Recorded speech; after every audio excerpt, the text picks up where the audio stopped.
Hello everyone.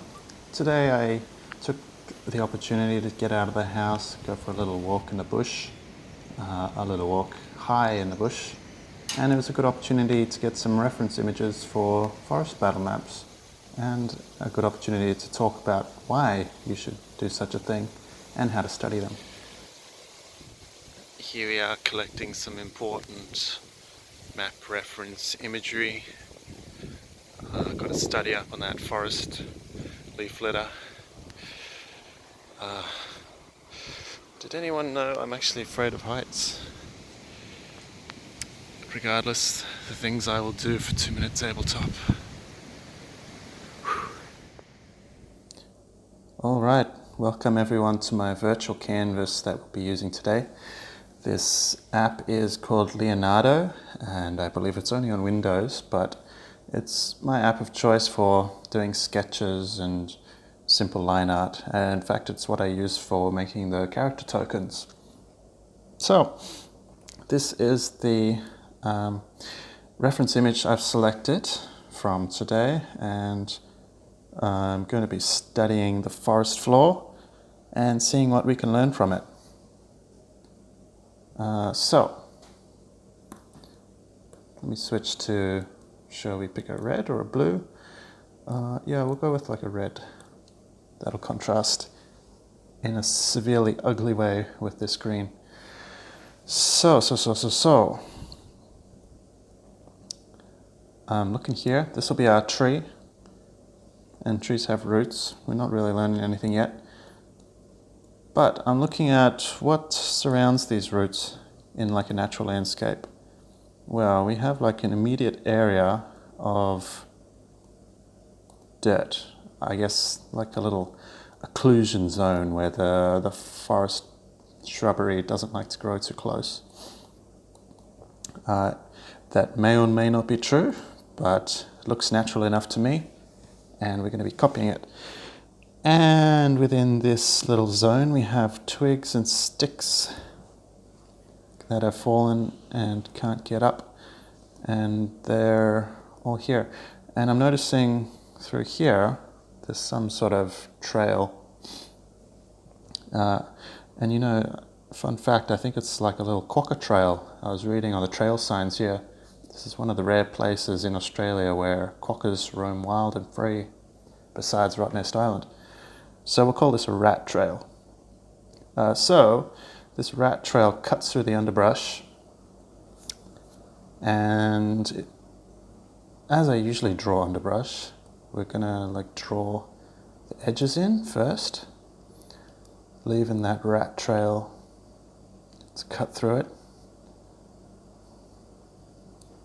So that's like a path cut through, and within that path we've got more sticks. And you know, sticks are pretty well communicated with some cross-hatching. Then you can see like a fallen tree makes a great addition to any forest battle map. And you can just get a look at all that texture on there. And the important thing when you're drawing battle maps is to be picky with what texture you want to display, because we could go in and draw every one of these blades, and by the end of it you'll probably have something very noisy and unintelligible.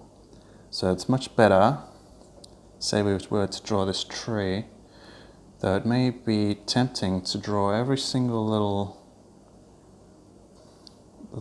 barky texture on there, every single one. If we were to do that with everything on the map, including the grass, then you see very quickly the line where your tree ends and the grass begins becomes lost.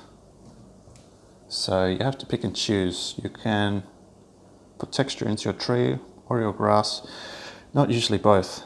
It's all a matter of balancing like the entire piece. So what I usually do is leave that transition quite well defined, throw in like a hint. You want to hint at the texture without completely communicating it. So looking at this tree down here, I've got to remember you can't see when I point with my stylus. We see, or you know what, let's use this vertical tree here. We see that the bark grows in kind of these vertical patches, like vertical kind of scales. And so I'm going to throw that in here, but sparingly. And then what you have is ideally something that communicates tree without being a big mess of details like this one might be. Detail has its place and it's not everywhere. And likewise with grass, I like to break up the edges in some places but not all. So we could have a messy grassy area here, maybe on the other side too, but not completely surrounding the thing. This is bad. That is, confusing. The whole gist of it is to balance balance detail and blank space.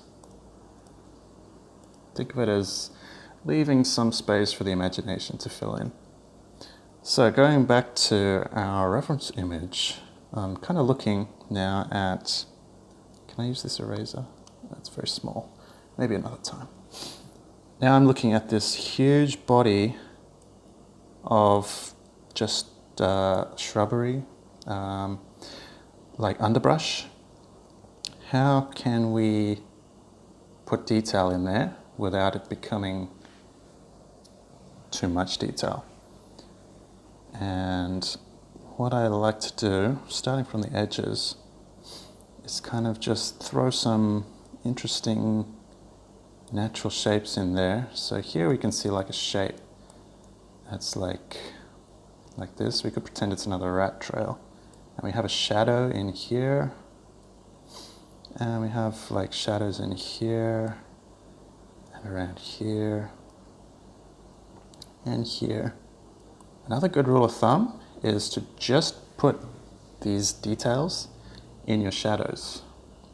Like if we were to draw another tree, we know that the shadow will be kind of on this side, and that's where we'll put our scaly barky texture.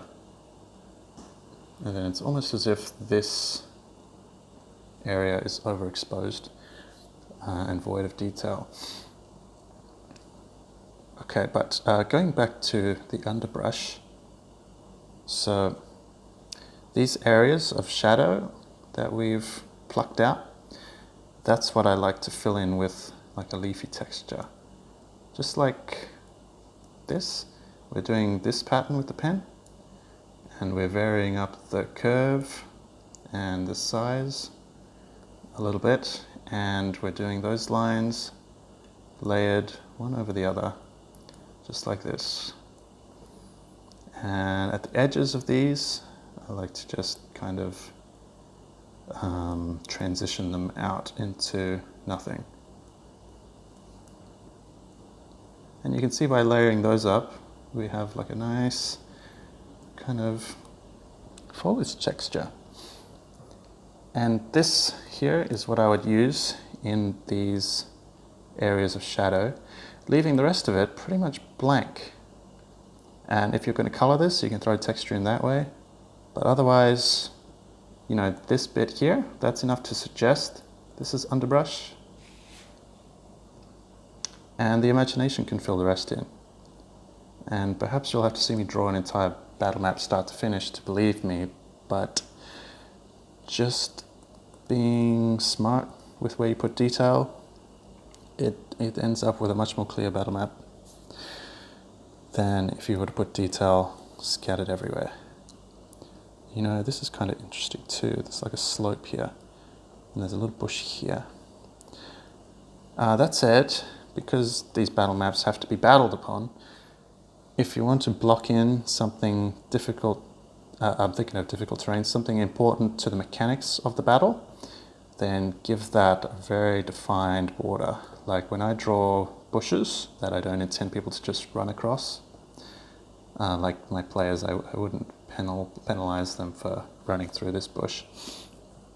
But if it were a big old bush and we wanted to call it difficult terrain, then you really do want to block that in and make it stand out. Often I'll use like a thick line, and I'll give it some generous cross-hatching shadows around it just to elevate it out of the canvas. Man, that doesn't look great, but you know, you get the idea. Yeah, I'll talk about bushes another time. But for now, there's my kind of method of plucking detail out of a forest reference image. So I recommend you go into the forest yourself, because there's lots of details which you kind of feel when you're there. You can't just pluck it out of an image. I feel like you should go there and look with your own two eyes. But I've forgotten my train of thought. But that's the general idea. That's how to improve your maps by studying reference images. So I hope you found this a fun video, and I'll see you again tomorrow.